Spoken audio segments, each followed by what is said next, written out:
The last time the soldiers of Islam faced the nomads of the open steppe, the clash ended in blood and ruin. Back in 1223, along the banks of the Kalka River, the Mongol horsemen annihilated a united force of Rus princes and their Cuman allies. That defeat was so devastating, it carved itself into legend. Yet that catastrophe was merely the opening act.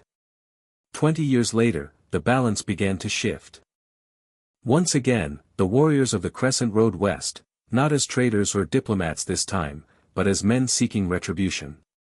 Through the mountain passes of the Caucasus, the banners of Islam rose high once more. They were carried by princes and emirs who still bore the sting of Kalka's humiliation deep in their hearts. But this time, they swore not to retreat. They would stand their ground. They would fight. Centuries before Talas, another meeting between East and West had ended in disaster, the Mongols at the Kalka River. Welcome to Echoes of the Past. This is the tale of the forgotten battle, the moment when Islam rose again to challenge the boundless steppe itself. We're on our journey toward our first 10,000 subscribers, and while the road has been rough and the means have been scarce, our mission stays firm, to bring you the most remarkable stories history has ever whispered. So, if you'd like to support us, consider liking, subscribing, and joining the journey. For now, let's step back in time, to the banks of the Talas River, in the year 751 AD. In the middle of the 8th century, the vast heart of Asia became the crossroads where two great civilizations met, the Islamic Abbasid Caliphate and the Tang Empire of China. Both were mighty and ambitious, their borders stretching far until, eventually, they collided not because of mountains or seas, but because of each other. Between them lay the endless plains and deserts of Central Asia, a realm of caravan routes, restless tribes, and the eternal rhythm of the Silk Road. By 751, the Tang dynasty had reached the very peak of its power. From the imperial capital of Chang'an to the far-off oasis towns of Kashgar and Fergana, Tang banners waved proudly over protectorates and tributary lands under the watch of the Anxi Protectorate. To the Tang emperors, Central Asia was far more than just a distant possession. It was a vital artery, of commerce, prestige, and influence, a channel through which they extended their civilization into the wild frontier.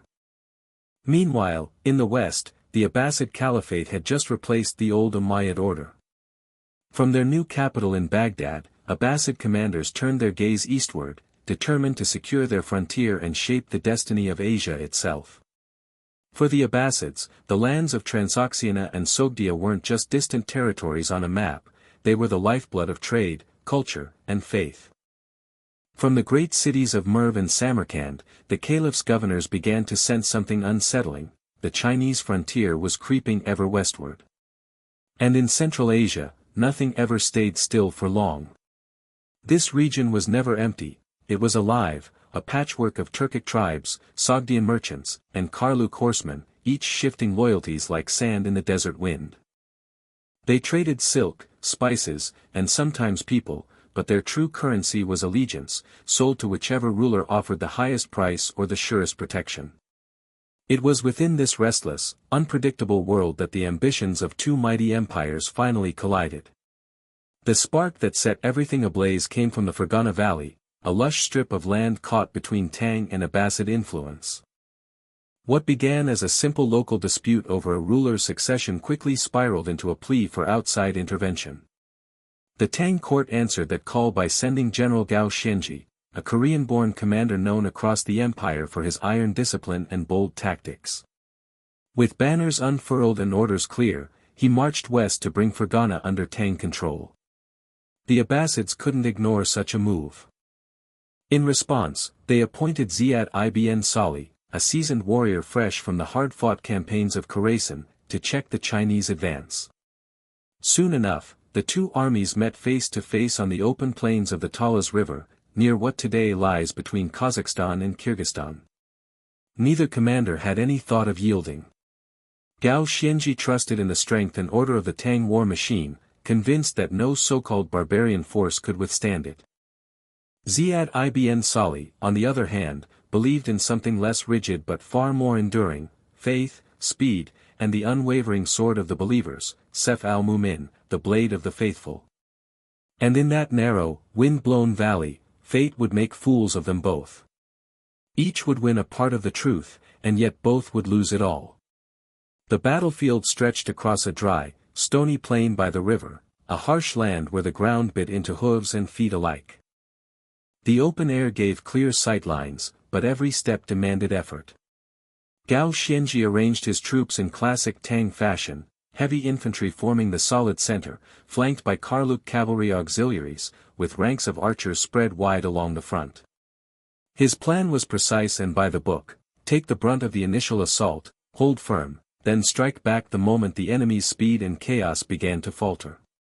Ziad ibn Salih studied the landscape carefully before making his move. He knew the terrain favored agility over brute force, so he leaned into what his army did best: speed, adaptability, and endurance. Splitting his cavalry into several mobile wings, he placed each under the command of trusted tribal leaders who'd seen more than their share of desert warfare. What followed was a deliberate campaign of hit-and-run attacks, swift advances, clouds of arrows loosed into the Tang ranks, and quick withdrawals before the enemy could regroup or retaliate. For 2 long days, neither side could claim victory.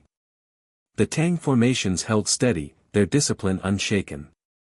Every Abbasid assault met with walls of crossbow bolts and precise countercharges.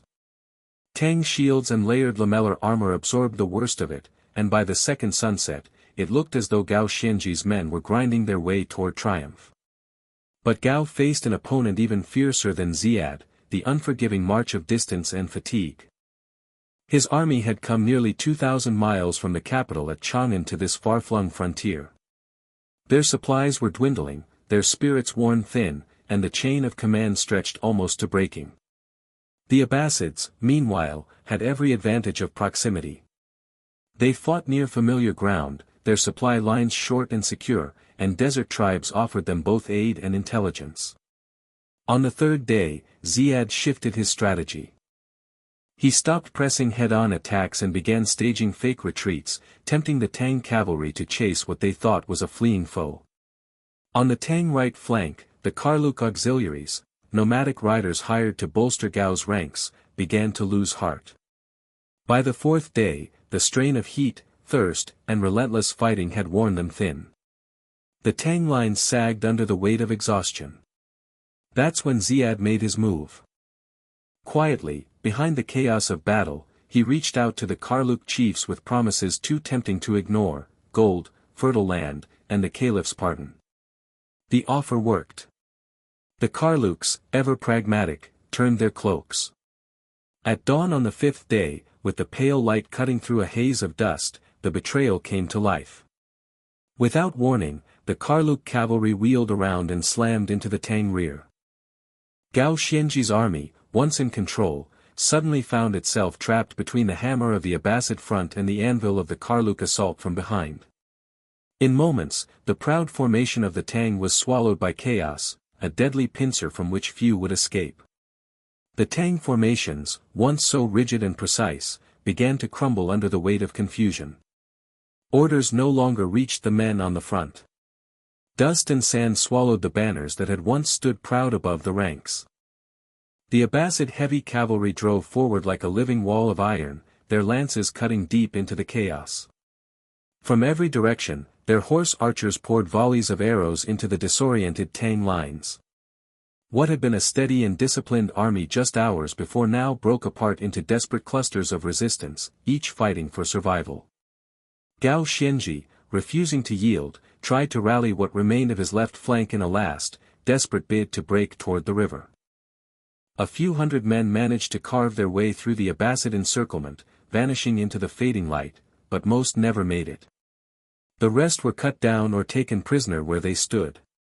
By the time the sun dipped below the horizon, the plain of Talas had become a graveyard, strewn with shattered armor, splintered spears, and fallen flags. The Tang expeditionary force had been destroyed, tens of thousands dead or captured. Gao himself barely escaped, retreating east with only a handful of survivors, his once great army reduced to silence. For the Abbasids, the victory was absolute. They had faced the most powerful empire of the East and emerged triumphant. Yet, even in their glory, both sides felt the shadow of what had been lost. The Battle of Talas became more than a clash of armies, it was the moment two civilizations met, collided, and, in an unexpected way, forever intertwined. The Tang Empire would never again hold sway over Central Asia.